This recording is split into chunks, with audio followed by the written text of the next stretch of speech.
Welcome to Samarkand!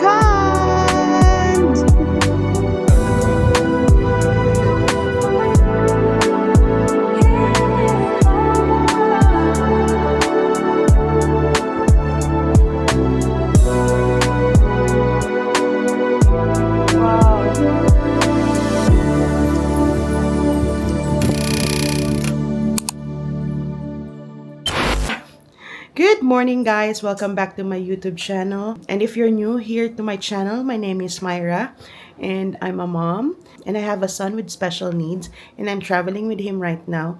Today is 21 October and time check, it's 6:34 in the morning and we're currently here in Tashkent. Pero papunta kami ngayon sa Samarkand. Yeah, we're here in Uzbekistan. This is our third day. Dumating kami dito on 19th of October. Panoorin nyo na lang dun sa isang vlog, yung Tashkent experience namin. Right now, paalis na kami. And nandito kami ngayon sa Marmari Saray Hotel. Ang hindi ko lang masyadong nagustuhan dito is, medyo malayo siya sa mga, sa, like, parang center. Ay, not really malayo, pero alam mo yun, yung paglabas mo, walang masyadong stores. Pero if you just turn around the corner, sa unahan pa, siguro mga 6 minutes walk or 5 minutes walk, may grocery doon, and then may mga, parang, may life doon. Compared dito is parang residential siya. But I really love the hotel. Kung gusto niyo yung quiet vibe, I recommend that you stay here. Anyway, madali lang naman mag-avail ng transpo. Just download the Yandex Go app para mag-book kayo ng mga taxi. And then also download Yandex Map so that you will be able to know how to get around here in Tashkent. Kasi yung Google Maps hindi siya reliable dito. Yung Yandex Map, yun, as in reliable, na super reliable. Yun ang ginagamit ko ngayon. So tara, samahan nyo na kami mag-check out and go to the Tashkent North Station. Doon kami sasakay ng Afrosyob. Kung ang Japan may bullet train, dito may Afrosyob. Yun. Ang biyahe is around 2 hours. So, yun, I'm very excited to try the Afrosyob. Mamaya, share ko na lang sa inyo paano kami nakapag-book ng Afrosyob train. Rugged lang tayo ngayon kasi travel day. I'll show you them your OOTD na. Love you na. Ayan. Yeah, tara, let's go!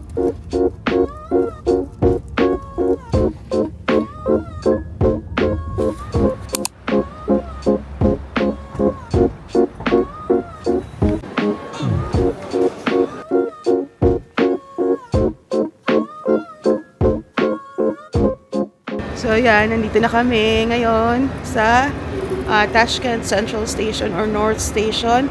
Naghihintay na lang kami ng bus namin. Itong bus na naghihintay na lang kami ng train namin. Itong train na nasa likod ko is Afrosyob but going to Bukhara. Diyan mo makikita yung train information.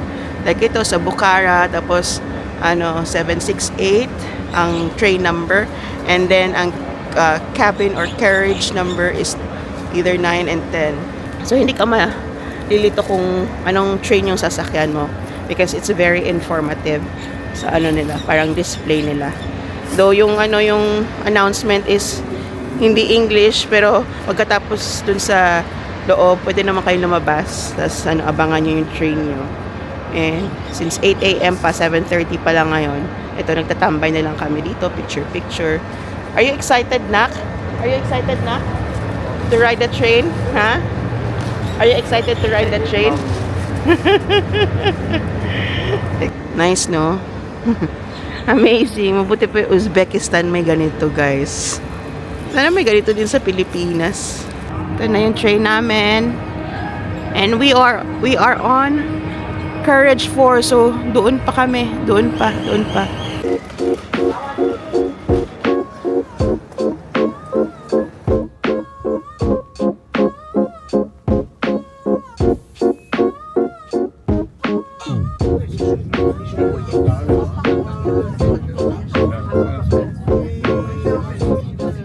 Hey guys, andito na kami sa loob ng Afrosyob. And on time talaga siya nag-depart at exactly 8 a.m. I-share ko sa inyo paano namin ito nabook. Nabook ko yung ticket namin directly sa website ng Uzbekistan Railways, railway.uz. And hindi ako nahirapan mag-book noon kasi parang may napanood ako ng mga vlogs yung mga reviews na nahirapan silang mag-book sa website. Though nahirapan akong gamitin yung app nila kasi yung pag nag-fill out sa nationality, hindi ko ma-choose yung Philippines. Chile yung lumalabas, Chile.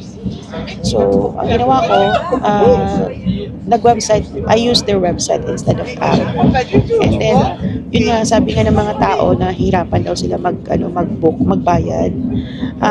I think, hindi nila alam paano gamitin yung dun sa payment method. Ang lang doon is, ang technique is, pag nandun ka na sa payment section, choose the Stripe payment. And ang ginamit ko naman is yung Philippine credit card ko. May nabasa ko or napanood pa yun na hindi daw nila magamit yung credit card nila sa Pilipinas. Sa akin, nagamit ko naman dun sa website. And I didn't have any problem. Dun lang sa app, hindi ko lang mapili yung Philippine nationality. Ewan ko at anong problema. Laging lumalabas Chile. Nag-book ako ng economy ticket for 2. Ang price niya is 540,000 Uzbekistan song. Kami ng dalawa yun na. So very affordable talaga. And yung convenience, sulit naman. Kasi nga on time pa. Tapos malinis pa yung train. And then mabilis lang din yung biyahe. Yung carriage namin is full of French tourists. Para tuloy nasa Paris train tuloy ako kasi nag-French lang sila. So ito pala, pag nag-book kayo ng ticket, make sure you know where the train is facing. Yung direction ng train ba. Kasi ako nagkamali ako ng book. Ang nabook ko is facing the opposite direction ng train. Tingnan mo parang in reverse yung takbo ng train. Buti na lang hindi ako hiluhin. Kasi kung mahiluhin kayo, nako, problema yon. Nagmamadali kasi ako nun nung nag-book ako ng ticket. Bilis maubos ng seat dahil hindi lang tourist yung nakikipag-agawan sa seat, pati mga locals din. So, ang ginawa ko, 60 days before departure, nag-open ako kagad ng website. 10 a.m. Uzbekistan time. Nagbubukas yung booking system ng Uzbekistan Railways. So, yun. Pagbukas ko, book ako agad. Yun nga lang, hindi ko na-check kung saan naka-face yung train direction. Kaya, yun. Lesson learned. So, sa Samarkand and Bukhara namin na trip, chinek ko na talaga. Make sure na yung sun hindi nakatapat sa inyo. Kung doon kayo naka-face, dito sa right side nyo, i-book yung seat nyo para hindi diretso sa sun. Like this one, mainit. Pwede na lang soft yung rays ng sun. So, yun yung mga tips ko when booking your train. Para alam nyo na kung anong gagawin. So, ito pala yung pinabaon sa amin ng hotel staff. Diba? Ayan, may cookies, may bread, and then merong cold cuts, cheese, candies. Ano ba to? Oh, chocolate. Chocolate, parang chocolate jam. And then, ano to? May chocolate din. Chocolate wafer. Ayan. Diba? So, hindi kami gutom. Thank you, Marmaris Hotel. Merong freebie na binigay ang Railways. Let's see kung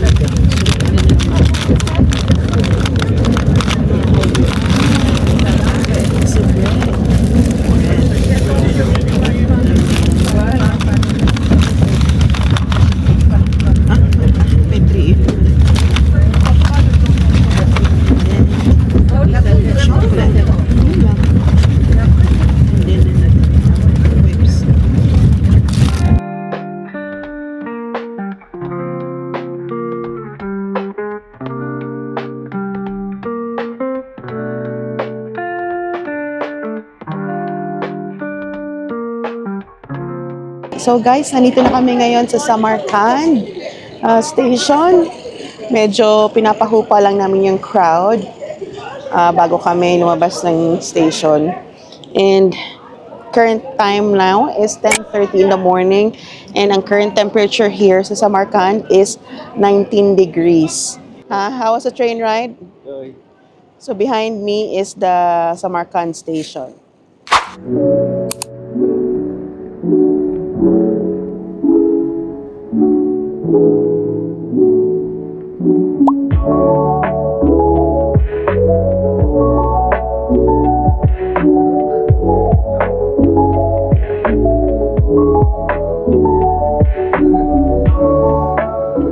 So guys, nandito na kami sa hotel namin, and kanina hindi na ako nakapag-vlog pagpasok namin, at napagod ako.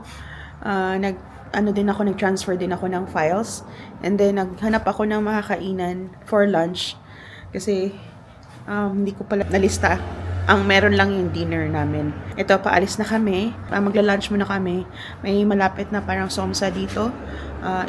We will check it out. It's 13 minutes walk from our hotel. Andito kami ngayon sa Usman Hotel. Hindi ko lang gusto kasi maingay. May daanan kasi siya ng ng mga sasakyan. Pero at least hindi ka mahirapan mag-flag ng taxi or ng Yandex Go. Kaya meron kasi mga iba dito na lalo na doon sa historical area na parang ang makipot yung mga daanan. So kakain muna kami, and then we will go to the historical area. I'll update you guys later sa mga ganap namin. See ya! Finally guys, nandito kami sa first stop. Mali pala yung pinuntahan namin kanina. Malayo-layo pala to. Iba yung kaninang pinuntahan namin na kakainan sana namin. Is mali pala yon, which is yun yung 13 minutes away from the hotel. But ito yung hinahanap ko. Yan, Kokhanskaya Somsa. Try natin kung masarap talaga kasi maraming nagre-rave about it na ito daw yung pinaka-best na Somsa dito. Pangatlong Somsa ko na ata dito sa Samarkand. Pero sige lang, kasi nga 'di ba, ito yung pinakasikat na street food dito. Yung yung sa Tashkent. Okay lang siya, pero may nahanap ako na na parang the best Somsa here in Uzbekistan. Tara, try natin. Pahirapan ang kasi hindi siya marunong mag-English yung staff nila dito. So you need to have a Google Translate. So ito na yung in-order ko guys, 2 Somsa. Kasi nga kakain pa kami ng dinner mamaya. Plano ko sa Emirhan Restaurant. Nag-inquire na ako kung paano mag-book, pero hindi pa sila nag-reply. And then may kasama siyang tomato sauce. And then nag-order din ako ng Coke. So, tara guys, let's eat. Mainit pa siya.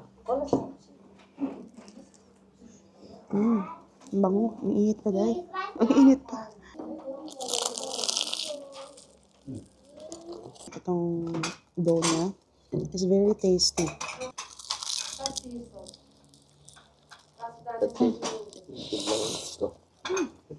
Karamihan na kumakain dito is mga locals. Wala ko nakita turista. May parts lang na maalat siya.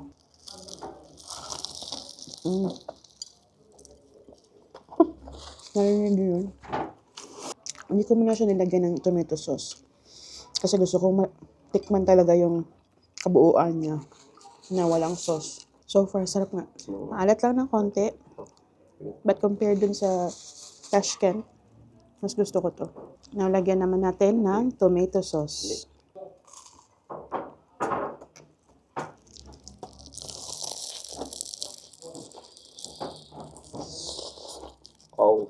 Masarap pag may tomato sauce. When in Samarkand, try nyo tong Somsa nila dito.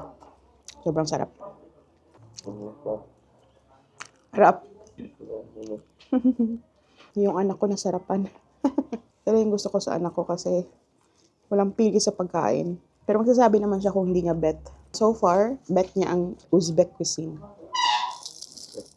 Kaya gusto ko pa mag-order ng 2. No wonder. Kaya may sasabi na masarap yung Somsa na dito. So dito guys, nila ginagawa yung Somsa fresh from the oven. Yung oven nila dito. Diba? Amazing. Kaya ang init-init pa nung kinain namin yung Somsa. Ayan o. Dyan.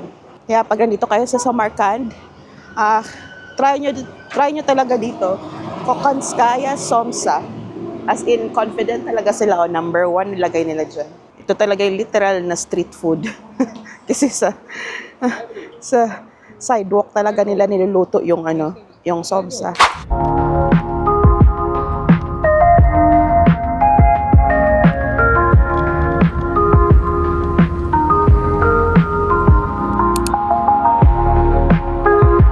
So guys, nandito na kami sa Registan Square. And look at that. So beautiful, oh. Amazing, amazing structure. I can't believe na nandito ako. Nire-research ko lang to mga nakaraang buwan. And finally, nandito na kami ng anak ko. Ayan, oh. Eyes. Pang ilang country mo na to, nak? So, yan, oh, look. So beautiful here.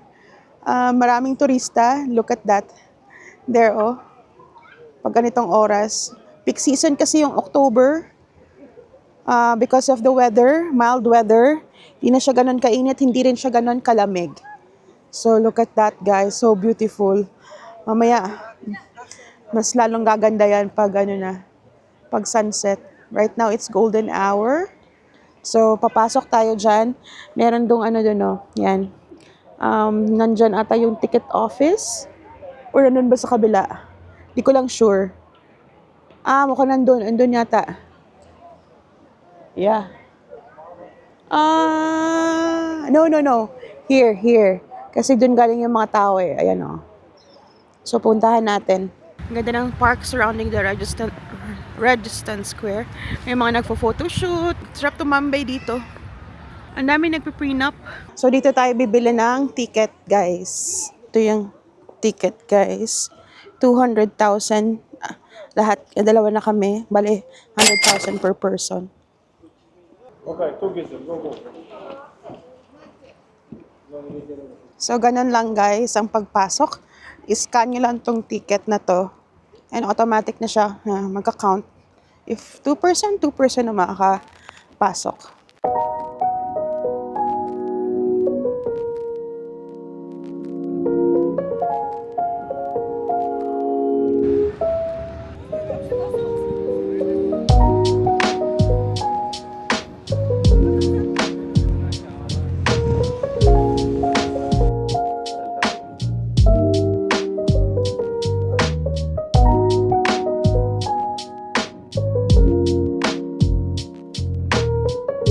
Nandito kami ngayon sa loob ng Tiliakori Mosque.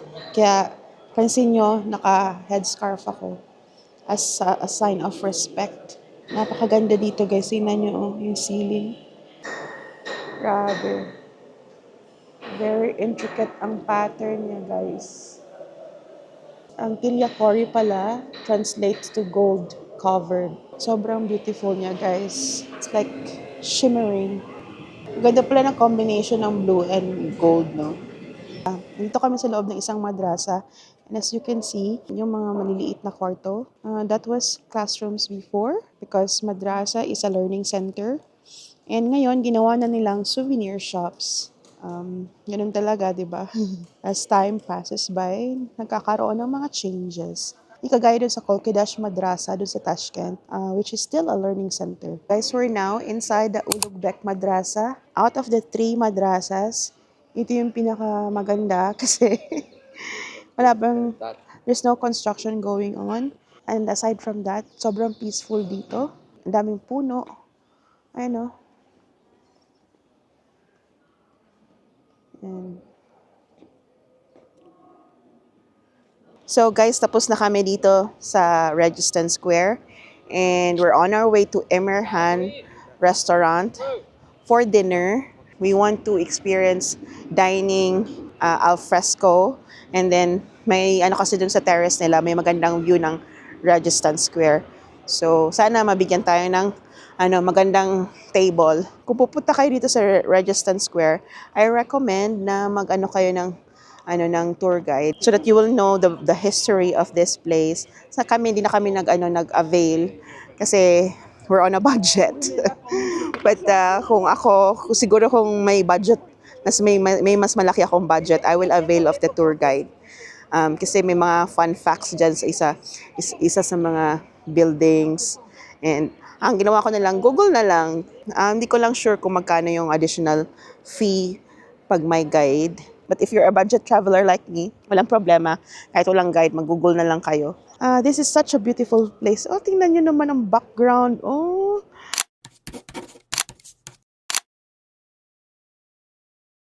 we're now at the top of Emerhan Restaurant. Nandito kami magdi-dinner. And look what we have for the view. The Rajasthan Square. But ngayong gabi for dinner, bonggahan natin. Kung gusto nyo ng ganitong view, make sure that you make a reservation kasi madaling mapuno tong area na to. Look at that. Diyan, oh. Diyan. So, might as well make a reservation para sure kayo na magkaroon kayo ng ganitong view. How to make a reservation is tumawag ako sa landline nila kasi di ba bumili ako ng SIM, may pangtawag yun. And I tried to message them sa Instagram but walang sumagot. So, tumawag na lang ako just to make sure that I'll be able to book a table. And buti na lang meron pang available. Kung hindi, walang ganito. And ngayon, hindi masyadong malamig, thankfully. Otherwise, manginginig kami dito sa lamig. Mas malamig pa dun sa Tashkent kesa dito. Thank you. Thank you.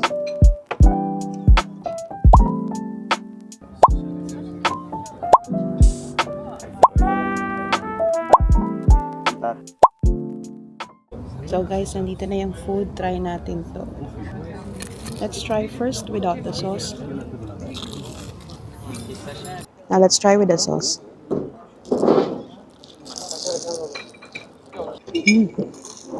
I like it better without the sauce. Grabe yung cheese nyo. Love it. Anything with cheese, panalo talaga. Let's try the crispy eggplant and sauce. Hindi siya ganun ka crispy. Fried lang siya. It could have been better kung crispy talaga. At masarap siya. Para siyang kamote Q na malambot.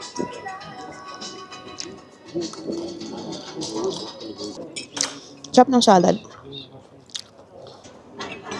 In fairness, na-enjoy ko yung salad. Try naman natin tong chuchvara. Okay lang. Now, let's try the beef sherpa. I was expecting na thick yung sauce. Parang beef stew, but it's not. It's a light soup na may beef. Though yung sabaw, medyo bland. But the beef is tender. Now, finally, let's try the chicken. Lagyan natin ng sauce. Anong sauce to? Mahilig sila sa sauce na na tomato. The chicken is not bad. Kulang lang siya ng konting asin. Para sa akin. So, ang lambot niya, tender. Guys, bet ko tong mojito nila. It's like, ang tawag nila, it's Asian style soft drinks. Masarap. Raspberry yung flavor na. I wish meron ganito sa Abu Dhabi. And now, finally, for dessert, we're going to try the Russian Napoleon cake.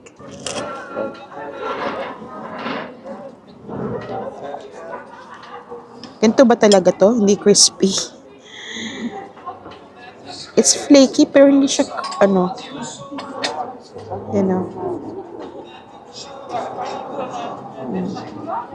Sorry. Hindi siya matamis. Sakto lang. It's creamy. But I'm not sure with the texture. Kung crispy ba dapat to or ganito lang talaga. Sarap. There's a slight crunch. Pero parang pag ganun mo, parang nag-expect ako na mabibreak kagad ba. As long as masarap, wala akong problema. Now, tapos na kaming kumain. Pero babalik kami sa Registan Square for the light show. It will start daw at 8 p.m. and right now it's 6:55 p.m. So may time pa. So guys, katatapos lang namin mag-dinner. And ito, dito sa Emerhan. It's a nice restaurant. Although yung food, I can't really say na as in mind-blowing. Pwede na. Although it's a bit pricey kasi parang binayaran mo na rin yung views eh. Pero nabusog din kami. I love the Napoleon cake. And then yung empanadas with 4 cheese. I was there for the experience to have dinner with my son with the Registan Square at the background. Look at this, guys. It's even more beautiful at night with all the lights and everything. I want to share this moment with my son. Wow. Speechless, guys. Currently, it's already 7:52 in the evening. At exactly 8 p.m. daw, the light show will start. So, ilang minutes na lang, you will be able to witness na the light show of the Registan Square. A few moments later. It's so funny, guys. Pack up tayo, guys. At kasi 7 p.m. pala yung light show. Eh, anong oras na? 8, past 8 na. Akala ko 8 p.m. kasi yun yung nabasa ko kanina. Siguro dati yon or parang there are certain season siguro na 8 p.m. Depende sa season like kung summer ba, winter, autumn. But during winter and autumn, 7 p.m. Ngayon pauwi na kami. And see you tomorrow for another day of adventure. Good morning, everyone. It's our 4th day here in Uzbekistan. And it's our 2nd day here in Samarkand. Today will be super jam-packed kasi dami naming pupuntahan. May dalawang itinerary kami kahapon na hindi na puntahan, so idadagdag namin to ngayon. I-update ko na lang kayo kung ano yung mga pupuntahan namin mamaya. So right now, it's already 7:18 in the morning and current temperature is 12 degrees. So medyo malamig-lamig pa paglabas namin. Pagpunta pala kayo dito ng October sa Uzbekistan, around late October, magdala talaga kayo ng jacket kasi in the evening and in the morning, it really gets chilly. Pero during the day, like lalo na yung midday, medyo mainit ng konti pero hindi yung type na pagpapawisan ka sa init. Kahit maglakad ka, okay lang.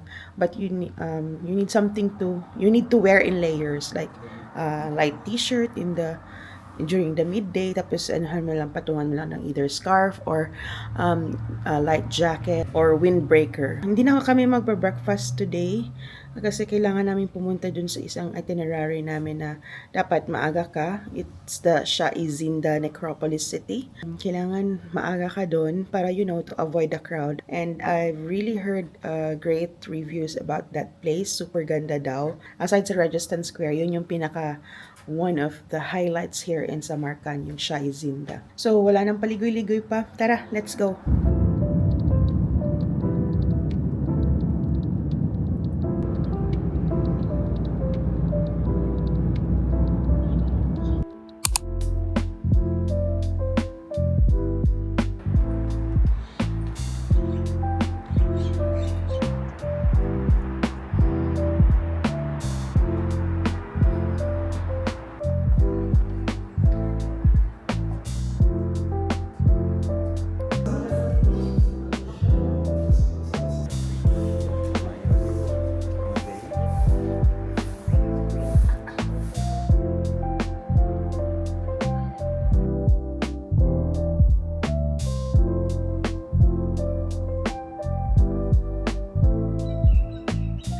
Hey guys, we're now here at Shah Izinda Mausoleum or Necropolis City, and it's very beautiful here.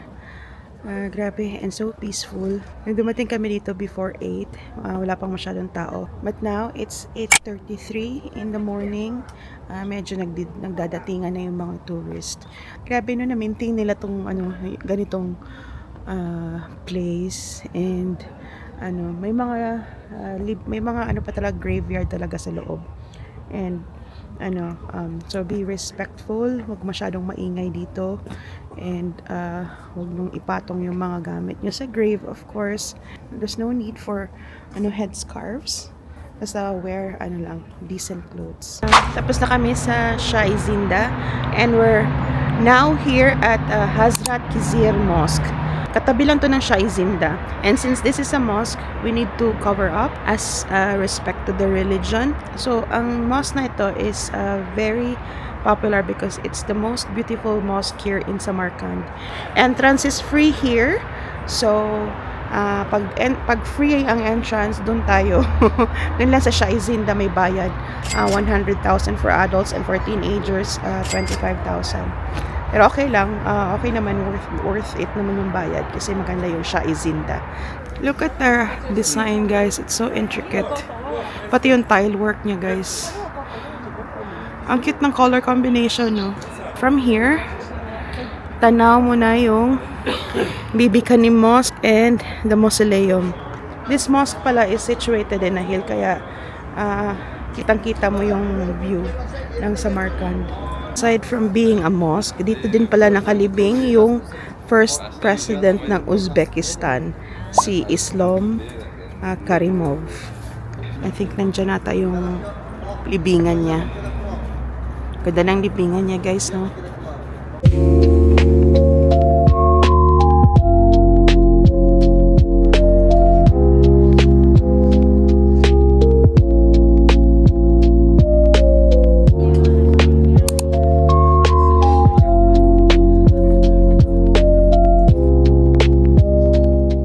After sa Hazrat Kizir Mosque, ibis na magbibi Kanim Mosque kami, we decided to have lunch na lang muna kasi wala pa kaming breakfast. And parang gusto ko lang mag-chill. Wala lang yung mapuntahan namin attractions, gano'n na lang. Iniisip ko pa kung papasok ako ng Bibi Kanim Mosque kasi may bayad. Depende. Kung card siguro pwede. O kasi nagtitipid ako ng cash kasi mahirap pag magpa-exchange dito or mag-withdraw, lalo na bukas papunta na kami ng Bukhara, and then on the day after next sa Khiva na, so baka mahirapan akong magpa-exchange ng cash. So as much as possible, card ang ginagamit ko, and then pag kailangan lang talaga ng cash, dun lang ako nagka-cash. Dito kami ngayon sa Bibi Kanim Tea House, which also has received great reviews from sa Google review. So far, wala namang masyadong tao dito. Mabibilang mo lang yung kumakain. And I like the ambience kasi nakaka-relax after. Mainit kasi sa labas eh. So parang nag-decide na ako na mamaya na tayo pumunta ng mosque. Ang katabi din pala ng Bibi Kanim Mosque is the Sea of Bazaar. Hindi ka na mahirapan puntahan yung mga attractions dito sa Samarkand. Ang in-order ko is isang mastava. Yan. And then ito, in-order ko rin to. Parang beef with mashed potato. Nasarapan ako sa chiburik sa Afsona. Nag-order din ako nito. And then, for somsa. Try ko kung masarap ba yung somsa nila dito. Kasi yung kahapon sa Kokanskaya somsa, masarap siya. Magkano ba ang aabutin nito? 147,000 som. Okay lang, not bad. And this is tiftal puree. And then this one is the mastava. And then the somsa. Try natin tong tiftle puree. Itong may mashed potato. Natin, sarap. Sarap siya. Halatang patatas talaga yung ginamit nila. Hindi yung powder. Try natin tong somsa. Ang lambot ng very delicate yung pastry.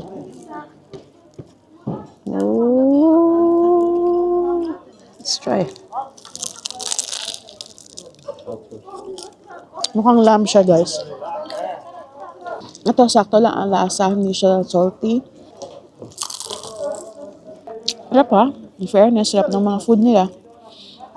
So, hindi ko gets yung mga ibang negative review about this place. Now, try natin tong mastava. Ooh, look at that. May rice siya. Oh, wait lang nak. Para siyang lugaw na caldereta flavor. Sarap siya, ah. Ito yung mga food na masarap kainin pag may sakit ka. It's so hearty. Sarap. Ang sarap pag may itong maputi. Sour cream. Tapos may beef pala siya, guys. Ayan, oh. May beef. Andiyan nak? You want this? Oh, wait. Nag-review pa si Mommy. So, ayun na, guys.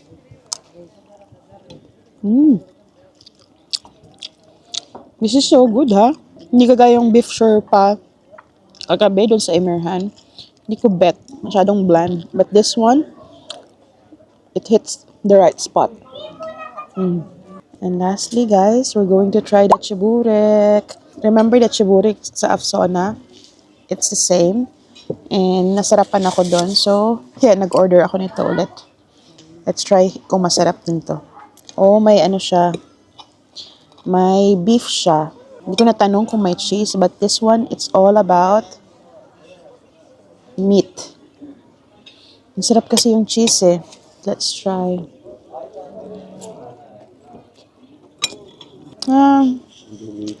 So just alright. Ang sarap pa rin yung sa Afsona na cheese. Ito hindi kasi siya crunchy eh. Lacks a little bit flavor. Mas bet ko pa rin yung sa Afsona. Siguro because I'm a cheese lover. In fairness dito ha, nabusog kami. And so far lahat ng ng kinain namin masarap. Ito lang yung pinaka-least favorite ko. Number 1 is the mastava, somsa, and then yung tifle puree.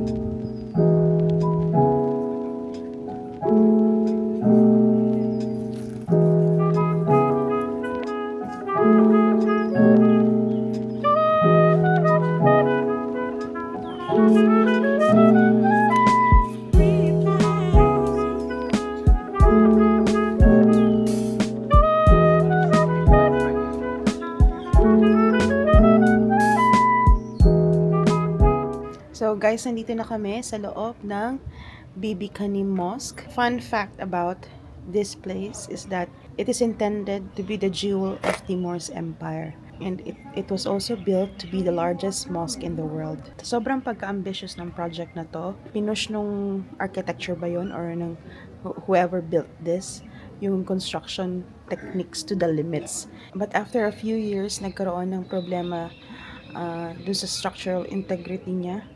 And nagkabitak-bitak and may mga nasira na kahit bago pa lang siya. Pero anyway, it's such a beautiful mosque then. Ang laki-laki niya, sobra. Sa labas pa lang ma-amaze ka sa gaano siya kalaki. Ito guys is malaking Quran and it is believed na kung sino man yung mga babaeng dadaan sa ilalim ng Quran, mabubuntis daw. So guys, ito yung Bibi Kanim Mausoleum. Bale, nasa labas lang siya ng Bibi Kanim Mosque. Pag nandito kayo sa Bibi Kanim, ito, diretsahin nyo lang yan dun. Papunta na yan ng Registan Square. O, diba? I just figured it out. Hindi na pala kami pumasok sa Bibi Kanim Mausoleum kasi separate pala yung bayad niya. Marami pang mausoleum ang nasa Bukhara and Khiva. Baka maumay na ako sa mga makikita ko.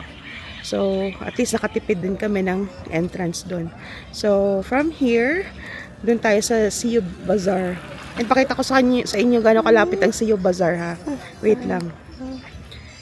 Ayun, nandyan. Gate na yan ng Siyub Bazaar. Diba? Amazing. Ang lalapit lang. Kaya pala itong mga yan, yung mga parang shuttle. Ihahatid kayo dito along the way. Hindi ko lang sure kung may bayad yan. Feeling ko may bayad ata yan. All the way to the Registan Square. Yan. Mamaya puntahan natin yan. But for now, tara mag-market day muna tayo sa Siyo Bazaar. So, ang section na to is Oriental Sweets, dried fruits, and crafts. Yan, mga ceramics. Ang gaganda ng mga plates, grabe. Ang sarap iuwi nito. So guys, bumili ako dito ng chocolate. Ito, ang sarap-sarap nito. Ako kung tama yung pagkakaintindi ko ha. Milk, pistachio, and then chocolate. Super sarap niya guys. Ito rin yun, no? Yan. Ito 30,000 som. Pero yun, kada bar is 5,000 som. So, pag nandito kayo sa Marcan or sa Siyo Bazaar, try nyo to. Sarap to.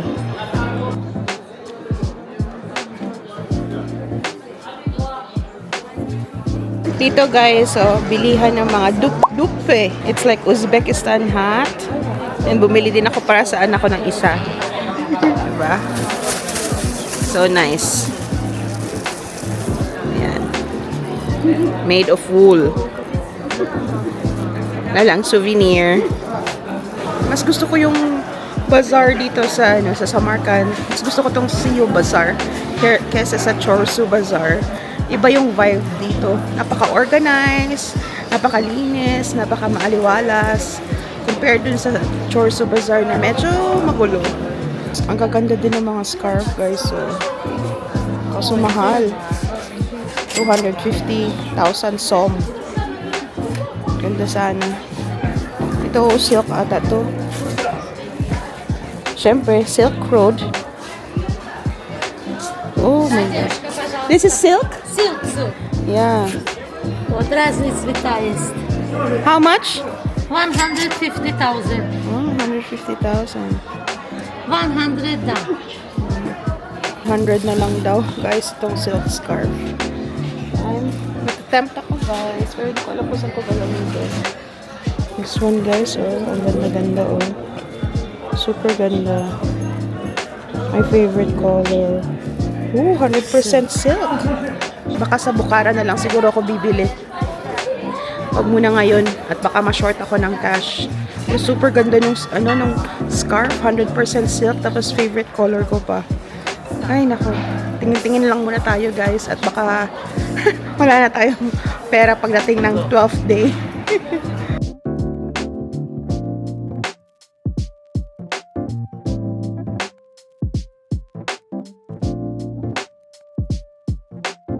Bumili ako dito guys ng street food nila. Ito is 3,000 and then this one is 2,000. 5,000 som na street food. Tikman natin. Mainit-init pa. Para siyang may potato filling inside guys. Savory siya. Hindi siya sweet. Not bad. Yummy. So guys, nandito na kami sa Gur Amir Mausoleum. Pero hindi mo na kami pumasok kasi ang dami pang mga turista. At saka we took advantage of this spot na pwede mo na magpahinga after all the walking that we did. And may mga construction going on and then dun din sa sa loob may mga ginagawang tawag ba dun? Parang renovation. May term yan nakalimutan ko. Make sure nila ba na intact pa rin yung yung structure. Maganda yung spot namin dito. Ang anak ko hindi na makapaghintay, gusto na niyang pumasok. Pero marami pang tourists. Kaya chill muna kami dito.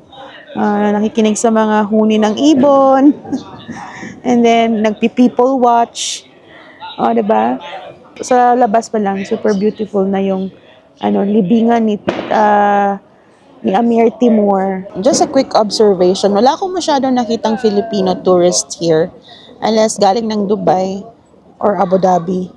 Hindi pa talaga popular tong Uzbekistan as a tourist destination sa mga kabayan natin. I hope itong vlog na to, kahit alam ko di naman ganun karami yung subscriber ko, real talk lang. But I hope makatulong to sa mga nagbabalak pumunta dito sa Uzbekistan. Uzbekistan is a very nice country, ang babait ng mga tao, and lalo yung mga lalaki, super super gentleman. Hindi mo expect ba at this age that chivalry is alive among Uzbek men. I hope yung mga Filipino viewers ko, or mga subscribers ko makapunta din kayo dito.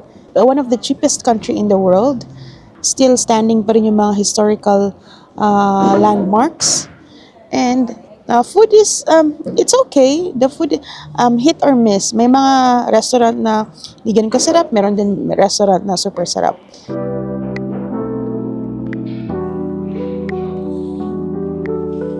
This is the tomb of Amir Timur. Sayang lang may ongoing reconstruction dyan, no?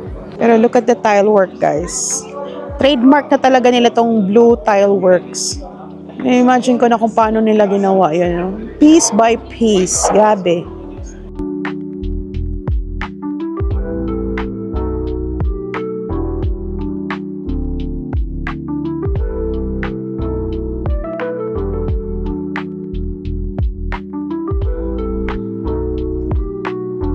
So, yung nasa gitna, yan yung libingan ni Amir Timur.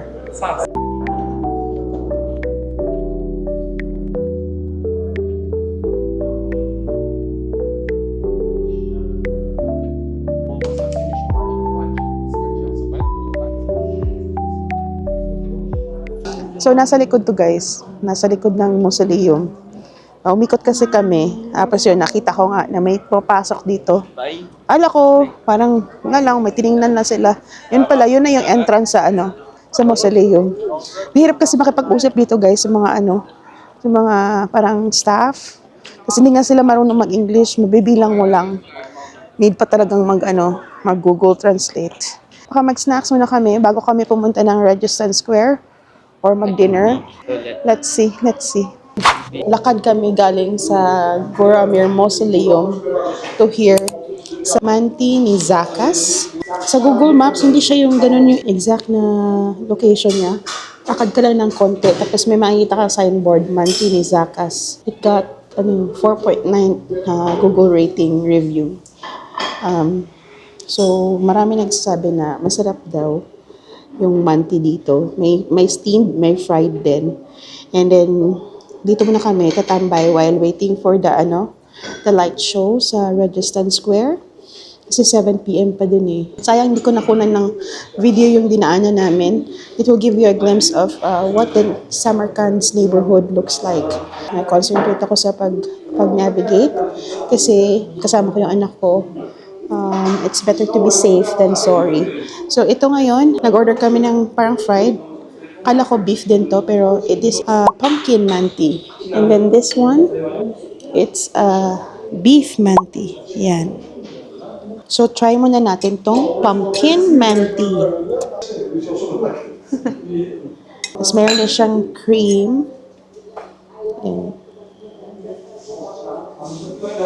Feeling ko sweet to. Look at that.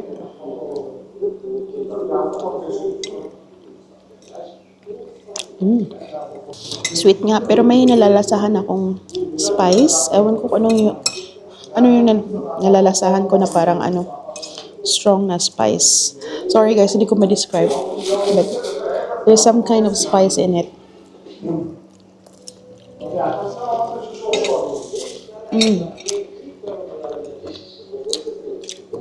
Sarap. If you're a vegetarian, pwede ka kumain dito.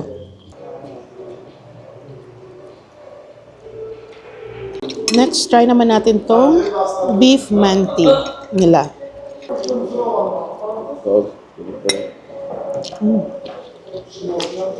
Meron talaga siyang spice na hindi ko ma-figure out kung ano. Okay lang siya. Na-off ako dun sa parang spice. Masarap siya pero may parang aftertaste ba? Yung nga, same sila ng spices na nilagay dito sa pumpkin. Mas bet ko yung pumpkin. Sobrang silky nung dough niya. Good morning, guys. It's our last day here in Samarkand. And sorry if kagabi hindi na ako nakapag-close ng day. Because I was so tired from maghapon na lakaran. Kagabi, after namin kumain ng mantis, bumalik kami ng Registration Square to watch the light show. But sadly, wala talaga. Paiba-iba ata yung schedule. May nagsasabi 7, may nagsasabi sa website naman may 8 din, may 9. So ano ba talaga? Wala ding website kasi yung Registration Square. Pag I don't know kung meron. If meron, comment down below kung ano yung exact na website ng Registration Square for tourist information. And then ayun, wala. Hindi na kami umalis na lang kami para makabalik kami na maaga dito sa hotel. And gusto ko sana mag-dinner. We found this restaurant, Labi Goes ba yun? I think Labi Gore. Mukhang masarap naman yung pagkain nila. Ang dami kumakain din. Kaso lang yung anak ko, napagod na, himala, hindi naman to tumatanggi pagkain. Gusto niya daw umuwi. So ayun, umuwi na kami dito. And then nagpahinga na lang kami. And then nag-start na din ako mag-pack. And ayun, maaga kaming nakapagpahinga. So right now, papunta na kami ng Samarkand. We're just waiting for our time. And i-end ko na tong vlog na to. So, yung pupuntahan namin is Bukhara. So, ibang vlog na naman yun. So, abangan nyo yun. And if you haven't subscribed yet to my channel, please do so. If you find this vlog very helpful in planning your Uzbekistan trip, just hit the like button and also hit the notification bell para ma-inform kayo sa susunod kong mga vlog. So, thank you guys for watching. See you in Bukhara. Bye!